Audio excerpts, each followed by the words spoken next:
नमस्कार।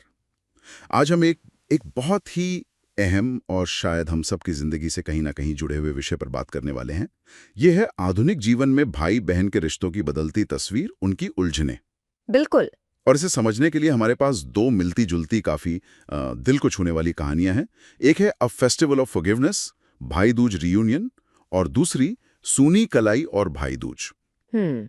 तो इनके जरिए हम जरा गहराई में जाकर देखेंगे कि आज के टाइम पे ये खास रिश्ता किन मोड़ों से गुजर रहा है। हाँ बिल्कुल, चलिए देखते। कहानी हमें ले जाती है जयपुर। भाई दूज की सुबह है। मीरा है, अपनी बालकनी में खड़ी है। घर में त्योहार का माहौल तो है, मतलब पकवानों की अच्छी खुशबू भी आ रही है, लेकिन मीरा का मन कुछ उदास सा है, भारी है। हम्म। वो अपने भाई रोहन को याद कर रही है। रोहन गुड़गांव में रहता है और पिछले करीब 6 महीनों से, सोचिए, 6 महीनों से दोनों में कोई बात नहीं हुई है। 6 महीने, ये तो काफी लंबा वक्त है। हाँ, और उसके हाथ में एक पुरानी एल्बम है जिसमें बचपन की तस्वीरें हैं। वो देख रही है कि कैसे रोहन उसे साइकिल चलाना सिखा रहा था, कभी गिरती थी तो संभाल लेता था। वो जो एक नजदीकी थी, वो बेफिक्री थी, अब जैसे गायब सी हो गई है। और इस दूरी की वजह कोई बहुत बड़ी लड़ाई झगड़ा नहीं हुआ था, बस एक छोटी सी घटना जो वक्त के साथ बढ़ गई। मीरा के जन्मदिन पर रोहन ने कॉल नहीं किया। ओहो। उसने बस एक हैप्पी बर्थडे का टेक्स्ट मैसेज भेज दिया। अब मीरा को उम्मीद थी, जैसे हर साल होता था, भाई का फोन आएगा, वो आवाज सुनेगी। बिल्कुल, एक्सपेक्टेशंस तो होती हैं। हाँ, तो जब वो नहीं हुआ तो जाहिर है उसको बुरा लगा, और वो जो बुरा लगना था वो धीरे धीरे नाराजगी में बदला। और फिर एक लंबी गहरी खामोशी छा गई। दिवाली भी निकल गई, रोहन नहीं आया। बहाना क्या दिया? ऑफिस में जरूरी काम है। ये जरूरी काम वाला बहाना तो बहुत कॉमन है आजकल। तो यहीं से कहानी में एक तनाव दिखता है। बचपन की वो यादें, वो नज़दीकी, और आज की ये खामोशी, यहीं से शुरू करते हैं। ये जो जन्मदिन वाला टेक्स्ट मैसेज था, क्या ये सच में इतनी बड़ी बात थी कि मतलब रिश्ता इस मोड़ पर आ गया, या ये किसी और गहरी प्रॉब्लम का बस एक लक्षण था? क्या लगता है? देखिए, ये सवाल बहुत अच्छा है। ऊपर से देखने में शायद लगे कि भाई एक मैसेज ही तो था, क्या हो गया। लेकिन अगर हम रिश्ते के कॉन्टेक्स्ट में देखें, जैसा दोनों कहानियां इशारा कर रही हैं, तो बात गहरी है। मीरा की जो उम्मीद थी वो सिर्फ एक फोन कॉल की नहीं थी, वो इस एहसास की थी कि वो भाई के लिए आज भी उतनी ही स्पेशल है, उतनी ही इम्पोर्टेंट है। जब सालों से चली आ रही एक आदत, एक रस्म कह लीजिए, हर साल कॉल करना, वो अचानक टूटती है और उसकी जगह एक बहुत ही इम्पर्सनल सा टेक्स्ट मैसेज ले लेता है, तो उसे लगता है कि शायद रिश्ते में मेरी जगह कम हो गई है। सही बात है। ये दिखाता है कि कम्युनिकेशन का तरीका, मतलब हाउ यू कम्युनिकेट, वो अक्सर क्या कहा गया उससे ज्यादा मायने रखता है। एक टेक्स्ट मैसेज में वो गर्माहट, वो अपनापन कहाँ होता है जो आवाज में होता है, खासकर तब जब पहले हमेशा कॉल आता रहा हो। बिल्कुल, मतलब ये सिर्फ एक मिस्ड कॉल नहीं था, ये एक तरह से मीरा के लिए सिग्नल था कि शायद प्रायोरिटीज बदल गई हैं। एग्जैक्टली। और इसका असर उसके बर्ताव में साफ दिखता है। वो अपनी दोस्त रिया से बात करती है तो उसकी आवाज भर्रा जाती है। वो कहती है, शायद अब हम बड़े हो गए हैं रिया, रिश्ते बदल गए हैं। वो अपनी दुनिया में खुश है, उसे मेरी जरूरत नहीं। इसमें चोट भी है, थोड़ी कड़वाहट भी झलकती है, और शायद एक डर भी, रिश्ता खोने का डर। माँ के कहने पर वो, चलो बेमन से ही सही, पूजा की थाली सजा लेती है। रोली, चावल, मिठाई, नारियल, दिया, सब कुछ है थाली में। पर थाली में फिर भी एक खालीपन है, क्योंकि वो कलाई सामने नहीं है जिस पर तिलक लगाना है। हाँ, वो कलाई सूनी है। तो फिर रस्में निभाकर क्या करना है? यहाँ उसका वो जो अहम है और जो चोट है, दोनों खुलकर सामने आते हैं। शायद वो खुद को और हर्ट होने से बचा रही है। हाँ, और ये जो ईगो है, या कहिए सेल्फ रिस्पेक्ट को बचाने की कोशिश, ये अक्सर हमें बात करने से रोक देती है। हम मान लेते हैं कि सामने वाला परवाह नहीं करता। अब जब मैं सिक्के का दूसरा पहलू भी देखते हैं, रोहन वो गुड़गांव में है, अपने लैपटॉप के सामने बैठा है, ऑफिस की डेडलाइन है सिर पर काम में बिल्कुल मन नहीं लग रहा। क्यों? क्योंकि सोशल मीडिया खोला तो भाई दूज की तस्वीरों की बाढ़ आई हुई है। बहनें भाइयों को तिलक लगा रही हैं, भाई शगुन दे रहे हैं। हर तस्वीर, हर पोस्ट उसे जैसे चुभ रही है। उसे भी बचपन याद आ रहा है, कैसे मीरा दरवाजे पे खड़ी इंतजार करती थी उसका। अच्छा। और उसे मीरा के जन्मदिन वाला वो दिन भी अच्छी तरह याद है। कहानी बताती है कि वो सचमुच बहुत बिजी था उस दिन। क्लाइंट मीटिंग्स थीं, प्रेजेंटेशंस थीं, ऑफिस की पॉलिटिक्स भी चल रही थी। काम के बोझ और स्ट्रेस में वो सच में कॉल करना भूल गया। रात को जब उसे याद आया तब तक काफी देर हो चुकी थी। उसने सोचा चलो सुबह बात करूंगा, पर जैसा कहानी में लिखा है वो सुबह कभी नहीं आई। क्यों? क्या हुआ फिर?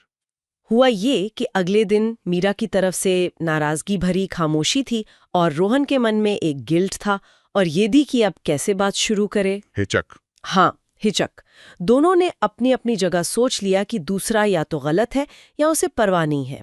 कहानी इसे बहुत अच्छे से कहती है, अहंकार और व्यस्तता की एक दीवार दोनों के बीच खड़ी हो गई थी। ये बहुत बड़ी बात है। हाँ, और वो आज भी भाईदूज वाले दिन में कॉल करने की सोचता है, शायद नंबर डायल भी करता है, पर कनेक्ट होने से पहले ही काट देता है। मन में वही डर, वो नाराज होगी, क्या कहूँगा मैं, कैसे शुरू करूँगा बात। ये जो कम्युनिकेशन गैप है ना, और पहल न करने की झिझक, यही रिश्तों में जहर घोल देती है। और ये सिचुएशन शायद आज के दौर में हम में से कई लोगों ने फेस की होगी। हम मान लेते हैं कि दूसरा समझ जाएगा, या सोचते हैं मैं ही क्यों झुकूं, मैं ही क्यों पहले बात करूं। खैर, कहानी में फिर एक बड़ा नाटकीय सा मोड़ आता है। हाँ, रोहन के बॉस का कॉल आता है और खबर यह है कि उसकी प्रेजेंटेशन जबरदस्त हिट रही है, क्लाइंट बहुत खुश है, शायद प्रमोशन भी पक्का है। बॉस उसे कहता है जाओ सेलिब्रेट करो, ये उसके करियर का एक बहुत बड़ा मोमेंट है। वाह। लेकिन यहीं कुछ अजीब होता है।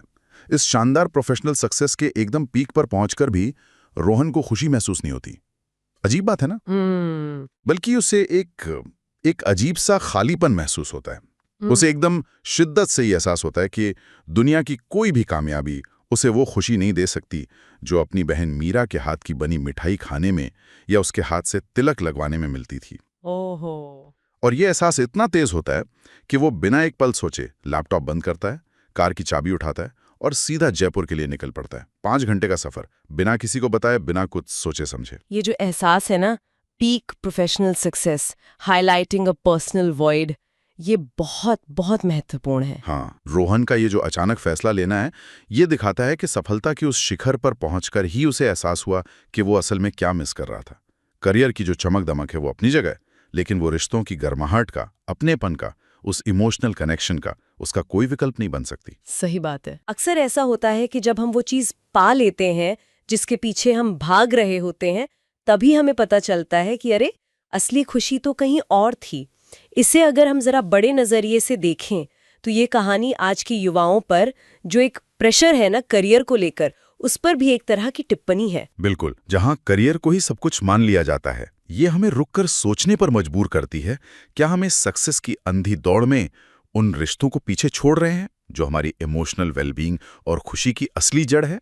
हमारी प्राथमिकताएं क्या वाकई सही जगह पर हैं? बिल्कुल, ये प्राथमिकता वाला सवाल तो बहुत ही अहम है और रोहन के इस कदम ने तो जैसे उसकी प्राथमिकता साफ कर दी।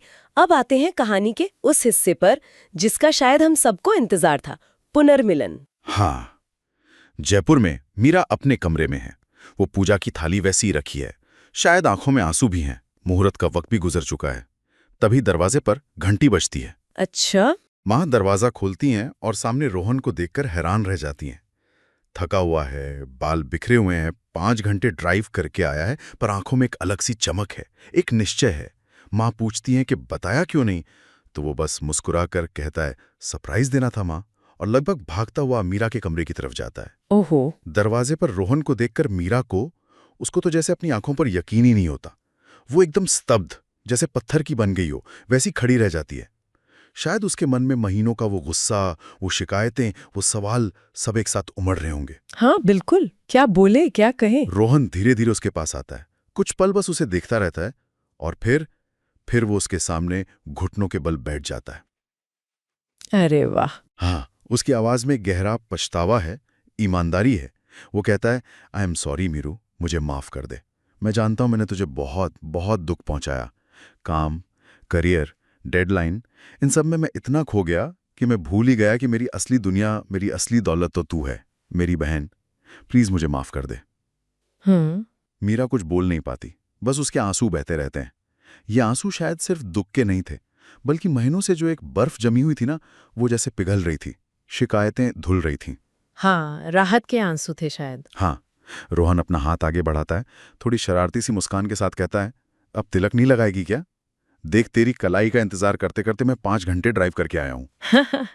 मीरा कांपते हाथों से रोते रोते ही वो पूजा की थाली उठाती है, भाई के माथे पर उली का तिलक लगाती है, चावल लगाती है, फिर दिए से उसकी आरती उतारती है और जैसे ही वो मिठाई खिलाने के लिए अपना हाथ आगे बढ़ाती है, हाँ। रोहन मिठाई खाने से पहले उसका वो हाथ पकड़ लेता है और उसे चूम लेता है।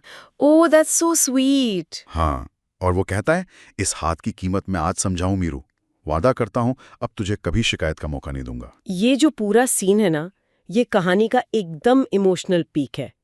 माफी मांगने का तरीका, वो घुटनों पर बैठना, अपनी गलती को पूरी तरह मानना, फिर तिलक लगाने वाले उस हाथ को चूमना, ये सिर्फ शब्द नहीं थे, ये कोई फॉर्मेलिटी नहीं थी। सही। ये एक गहरा सच्चा इमोशनल जेस्चर था, एक ऐसा पछतावा जिसने महीनों की वो कड़वाहट, वो गलत फहमी, वो ईगो की दीवार सब एक पल में गिरा दिया।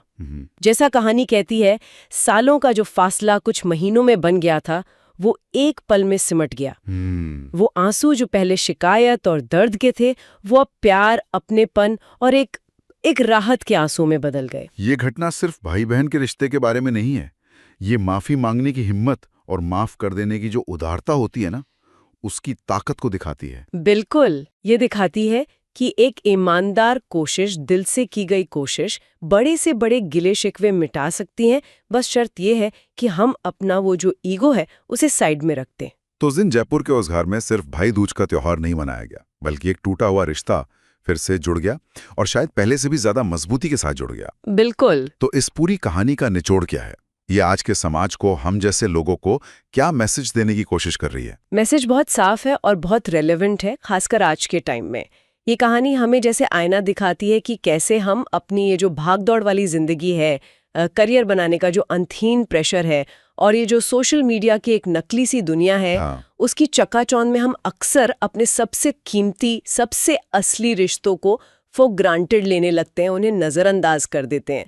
भाई बहन का रिश्ता सच में बहुत खास होता है। इसमें बचपन की ढेरों यादें हैं, खुनसूटी है, लड़ाई झगड़े हैं, पर इन सब के ऊपर एक गहरा प्यार और एक अटूट सा बंधन है। कहानी यही जोर दे के कहती है कि ये रिश्ता किसी भी ईगो से, किसी भी बिजीनेस से या किसी भी दूरी से कहीं ज्यादा इम्पोर्टेंट है। सही कहा। और जैसा हमने पहले भी बात की, दिलचस्प बात यह है कि ये दूरियां सिर्फ वक्त की कमी या फिजिकल डिस्टेंस से नहीं बढ़ती, इनका एक बहुत बड़ा कारण है संवाद की कमी और कम्युनिकेशन ब्रेकडाउन। हाँ, बिल्कुल। हम शायद घंटों अनजान लोगों से ऑनलाइन चैट कर लेंगे, फेसबुक पे स्क्रॉल कर लेंगे, लेकिन अपने ही भाई या बहन को जो शायद दूसरे शहर में है, एक कॉल करने में हिचकेंगे। मन में हजार बातें आएंगी, वो बिजी होगी, क्या सोचेगा, पता नहीं नाराज तो नहीं है। हाँ। कहानी ये भी याद दिलाती है कि भाई दूज, रक्षाबंधन जैसे त्योहार सिर्फ परंपरा या रस्म नहीं है, ये असल में हमारी तेज रफ्तार जिंदगी में जरूरी स्पीड ब्रेकर की तरह है।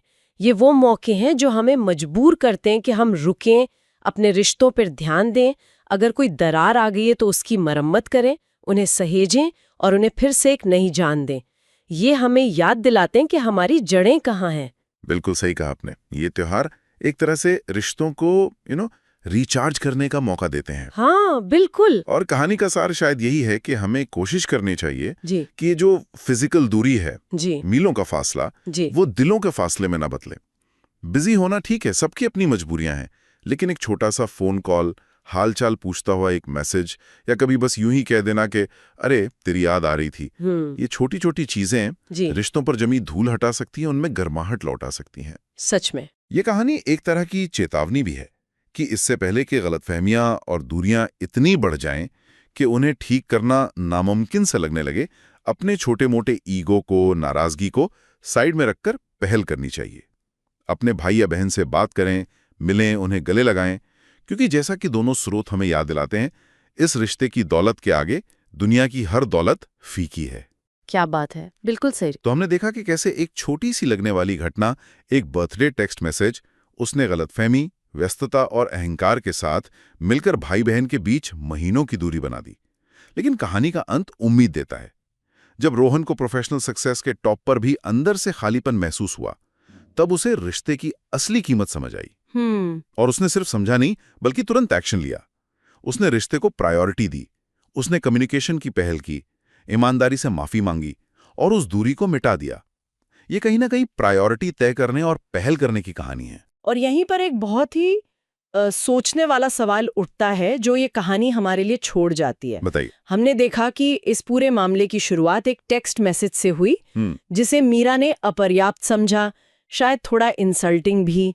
इसने गलत फहमी की नींव रखी। हाँ।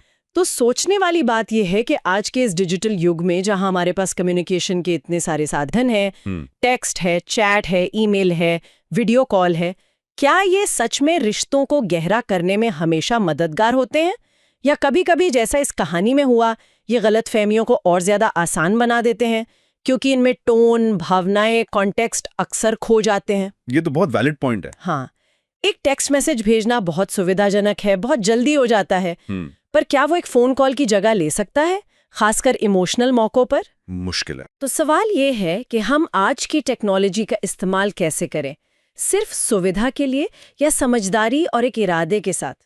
हम कैसे ये पक्का करें कि टेक्नोलॉजी भाई बहन जैसे नाजुक और महत्वपूर्ण रिश्तों को संभालने, समझने और सच में गहरा करने का एक जरिया बने, ना कि अनजाने में दूरियां बढ़ाने का? कैसे हम अपने डिजिटल कम्युनिकेशन को ज़्यादा मानवीय, ज़्यादा सार्थक बना सकते हैं ताकि वो रिश्तों के बीच पुल का काम करें, दीवार का नहीं? क्या हमें अपनी डिजिटल आदतों पर फिर से सोचने की ज़रूरत है, खासकर अपने सबसे करीबी रिश्तों के मामले में? ये वाकई एक अहम सवाल है जिस पर हम सबको सोचने की जरूरत है। और इसी विचार के साथ आज की ये चर्चा यहीं समाप्त होती है।